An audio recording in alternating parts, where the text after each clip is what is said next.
Welcome back to the second part of Trig 6.3 notes. We're talking about graphing ellipses.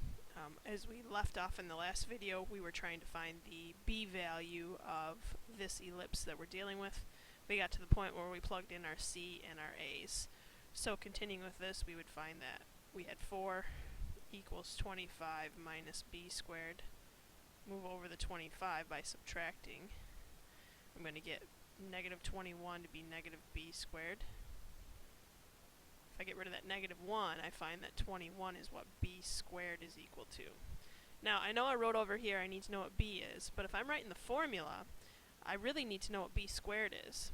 So I know that b is going to be the square root of 21, but really it's more importantly for me to know that b squared is 21 and that a squared is 25, because that's what I have to put into the formula, is my a and my b value. And the hk for this has a center of 0, 0. I know that because my major axis is here. The halfway point between the two vertices would be 0, 0. So my hk happens to be at 0, 0. Now they won't always be at 0, 0, but like I said, for this example, it is. If I put my letters into my equation here, it would be x minus 0 squared over a squared, which is 25, plus y minus 0 squared over 21 equals 1. We typically don't have this minus 0, so we could say our final answer would be x squared over 25 plus y squared over 21 equals 1. Taking a look at our next example, we notice that we have an x minus 1 squared over 9 plus a y minus 5 squared over 25 equals 1. And remember, a has to be the larger of the two, so I know that 25 is the a squared and 9 is the b squared. What I also notice is that since a is underneath the y value, it means that this is going to be elongated vertically. So let's go through and identify what we know. We know that this was our h, this is our k, so it would be a 1, 5. Remember, our center is opposite sign here, so it would be positive 1 and positive 5. Our a value, if a squared is 25, our a has to be 5. And if b squared is 9, our b has to be 9. To get our c value, c squared is equal to a squared minus b squared. So we'll do 25 minus 9. We'll end up with c squared being equal to 16. And if I take the square root of that, I find that c is 4. Vertices now. Well, we need to start plotting what we know. So let's plot the point. Let me make some dashes here first.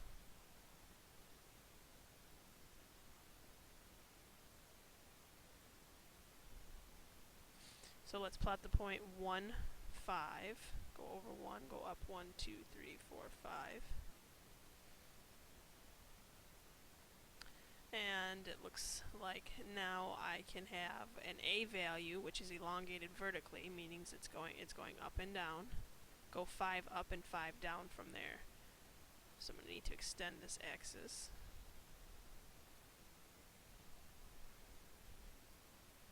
So if I go up 5, 1, 2, 3, 4, 5 from my center, I get a vertice. I go down 5, 1, 2, 3, 4, 5, I get another vertice. So the vertices here would be the coordinate point 1, 0, and 1, 1, 2, 3, 4, 5, 6, 7, 8, 9, 10, 1, 10. My co-vertices, I'm not asking you to come up with those, but if I did ask you to come up with those, you would go 3, 1, 2, 3 this way. I'm just realizing I made a mistake here. If b squared is 9, then b has to be 3, not 9. So I just recognize that mistake here. So I'm going over 3 and I'd go back 1, 2, 3 here.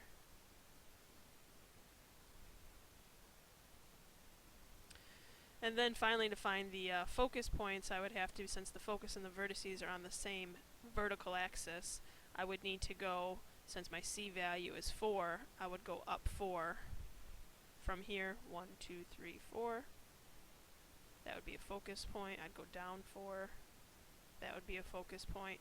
And that would be the coordinate point 1, 1 and 1, 9.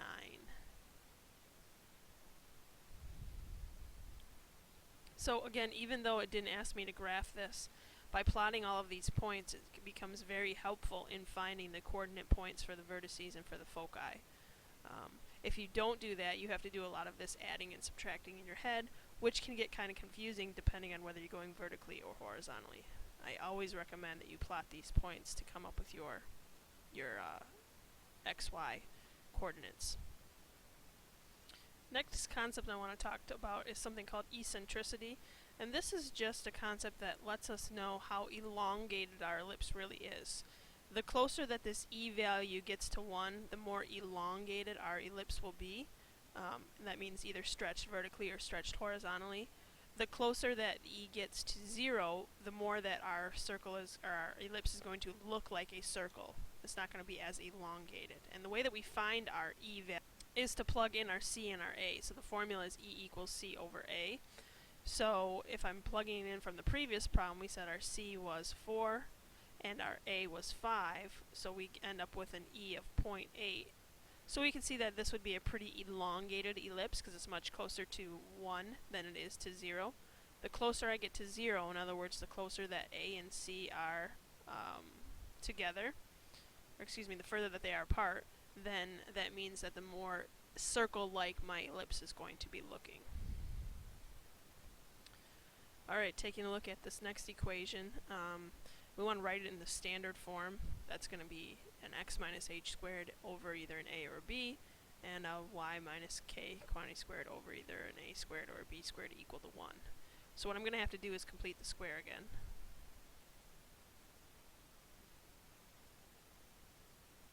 So to do that, what I want to do here is I want to group my x's together, put a blank at the end of the x's and put them in parentheses. Group the y's together, so that'd be the 25y squared and the 50y.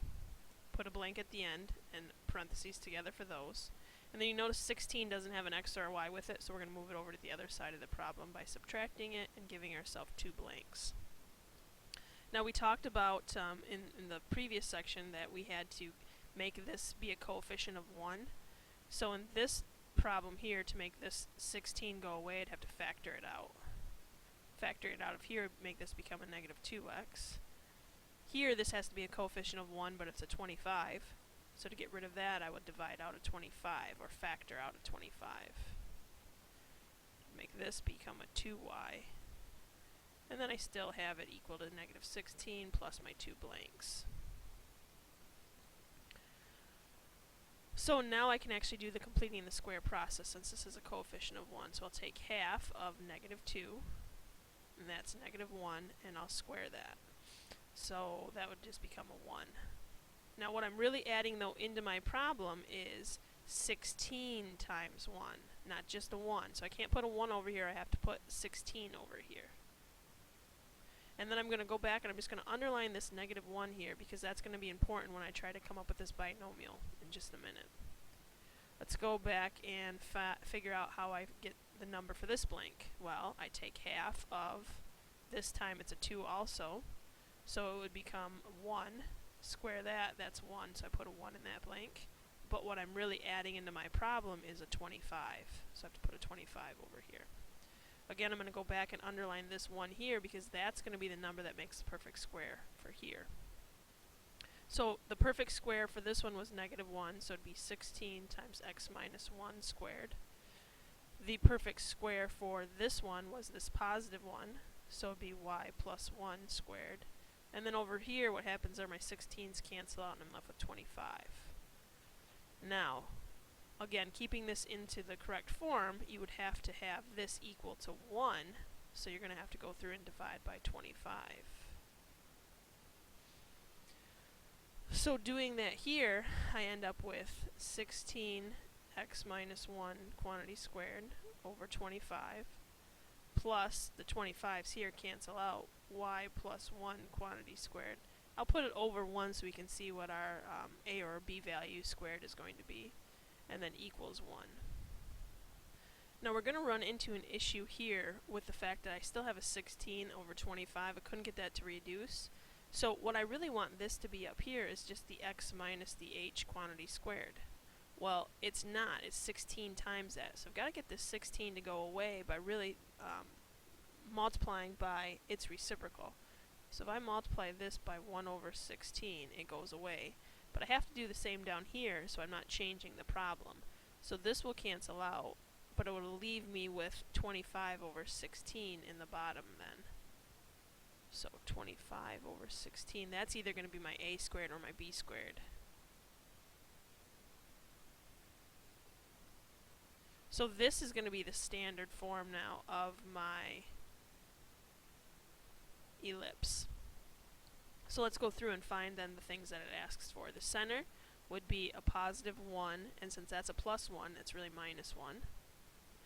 Our a value has to be the bigger of the two. Well, I know that 25 over 16 is bigger than 1, so a squared is here and b squared is here. So if a squared is 25 over 16, if I take the square root of that, I get 5 over 4.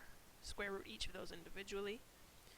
If b squared is 1, then the square root of both of those would still be a 1. To find c, we'll use this idea here that c squared is equal to a squared minus b squared. So c squared would be equal to 25 over 16 minus 1. And that's going to give me 9 over 16.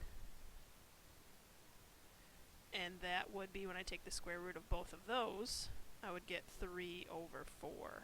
So c is going to be 3/4. So let's go through and start to plot this.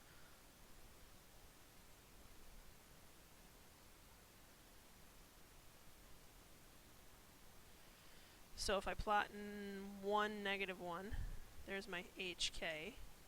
My A value, let's see, A was underneath the x-axis here, so I know it's going to be elongated horizontally. So from here I need to go over 1.25 and over back 1.25. So that's a vertex and that's a vertex.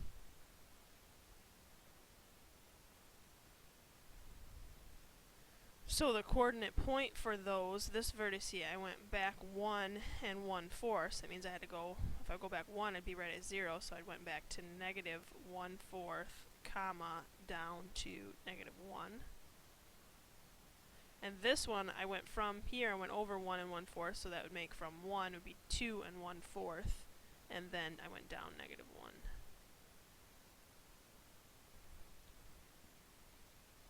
Now to find my focus, or my foci, I need to move from here, I need to move 3/4, and I need to move back 3/4. So those purple dots would be my focus points. So again, from 1, if I move back 3/4, I'd be at a positive 1/4, negative 1.